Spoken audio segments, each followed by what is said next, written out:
ఆయన పార్టీలో ప్రజలచే ఎన్నుకోబడ్డటువంటి రిజర్వ్డ్ నియోజకవర్గాల ఎమ్మెల్యేల పరిస్థితి చాలా దారుణాతి దారుణం. మొత్తం 7 ఎస్టీ 29 ఎస్సీ నియోజకవర్గాలు ఉన్నాయి. 36 రిజర్వ్డ్ నియోజకవర్గాలు ఈ రాష్ట్రంలో ఉన్నాయి. 36 రిజర్వ్డ్ నియోజకవర్గాలు కూడా ప్రజలు ఎన్నుకున్నటువంటి ఎమ్మెల్యే కాకుండా ఈ ఎస్సీ ఎస్టీ నియోజకవర్గాల్లో 4 షాడో ఎమ్మెల్యేలు పెత్తనం చేస్తూ ఉన్నారు. చాలా దారుణం. ఇది మొత్తం కూడా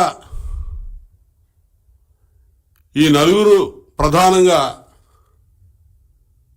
విజయసాయిరెడ్డి, వైవి సుబ్బారెడ్డి, ఉత్తరాంధ్ర. వీళ్ళకి ఏం పని అండి అసలు? విజయసాయిరెడ్డికి, వైవి సుబ్బారెడ్డికి ఉత్తరాంధ్రలో ఏం పని? ఆ ఉత్తరాంధ్రలో రిజర్వ్డ్ కాన్స్టిట్యున్సీలు, ఎస్టీ రిజర్వ్డ్ కాన్స్టిట్యున్సీలు అరకు, పాడేరు, రంపచోడవరం, అదేవిధంగా పాలకొండ, కురుపాం, పార్వతీపురం, సాలూరు. ఈ నియోజకవర్గాల్లో ఎక్కువగా అరకు, పాడేరు ప్రాంతాల్లో టూరిజం, మైనింగ్ అత్యధికంగా ఉంటుంది. వీటిని దోచుకోవడానికి ఇక్కడ పెత్తనం కావాలి విజయసాయిరెడ్డికి, వైవి సుబ్బారెడ్డికి. ఇక్కడ దీనికి పోటీపడి ప్రజల్ని భయభ్రాంతులు చేస్తూ ఉంటారు. అదేవిధంగా పాడేరు కాన్స్టిట్యున్సీలో చింతపల్లి ప్రాంతంలో బాక్సైటు, లాటరైటు, రంగురాళ్ళు, క్వార్జ్, ఈ ఖనిజాల నిక్షేపాలు ఉన్నాయి. వీటిని కొల్లగొట్టడానికి వీళ్ళకి అధికారం కావాలి, వీళ్ళకి పెత్తనం కావాలి. కాబట్టి అక్కడ ఉన్నటువంటి ఎమ్మెల్యేలు పక్కన పెట్టి వీళ్ళు వెళ్ళి షాడోలుగా అక్కడ పెత్తనం చేస్తూ ఉంటారు. ఇలా ఎమ్మెల్యేలకి, ఎంపీకి అక్కడ ఎన్నుకోబడ్డటువంటి వారికి లేనటువంటి ప్రోటోకాల్ వైవి సుబ్బారెడ్డి కొడుకు విక్రాంత్ రెడ్డి వెళ్తే అక్కడ అధికారులు విపరీతమైన ప్రోటోకాల్ ఇచ్చేస్తుంటారు. చాలా దారుణమైన పరిస్థితి ప్రతి చోట. ఈరోజు పాలకొండ కాన్స్టిట్యున్సీ ఉంది, పాత శ్రీకాకుళం జిల్లాలో రిజర్వ్డ్ కాన్స్టిట్యున్సీ.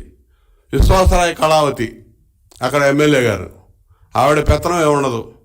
అక్కడ విక్రాంత్ రెడ్డి, వైవి సుబ్బారెడ్డి కొడుకు వెళ్తాడు, అతను పెత్తనం చేస్తాడు. లేకపోతే అక్కడ పాలవాయి విక్రాంత్ అని చెప్పి ఎమ్మెల్సీ ఉన్నాడు, అతను పెత్తనం చేస్తాడు. కంప్లీట్ అతనిదే పెత్తనం.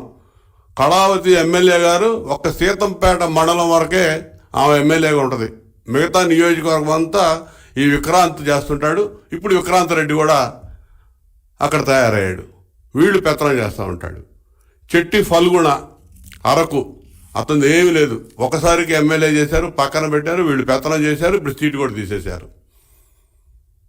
ఈ విధంగా ఇంకా ప్రధానంగా ధనలక్ష్మి, రంపచోడవరం చూస్తే రంపచోడవరం ఎస్టీ నియోజకవర్గంలో నాగులాపల్లి ధనలక్ష్మి గారు శాసనసభ్యురాలు. అక్కడ దళిత డ్రైవరు సుబ్రహ్మణ్యం అనేటటువంటి తన దగ్గర పనిచేస్తున్నటువంటి డ్రైవర్గా పనిచేస్తున్నటువంటి సుబ్రహ్మణ్యాన్ని దారుణంగా చంపి హత్య చేసి డోర్ డెలివరీ చేసినటువంటి అనంత్ బాబు అనేవాడు పెత్తనం చేస్తుంటాడు రంపచోడవరంలో. వీడు మొత్తం గంజాయి దగ్గర నుంచి అక్కడ కంప్లీట్ స్మగుళ్ళు బిజినెస్ అంతా ఇళ్ళదే.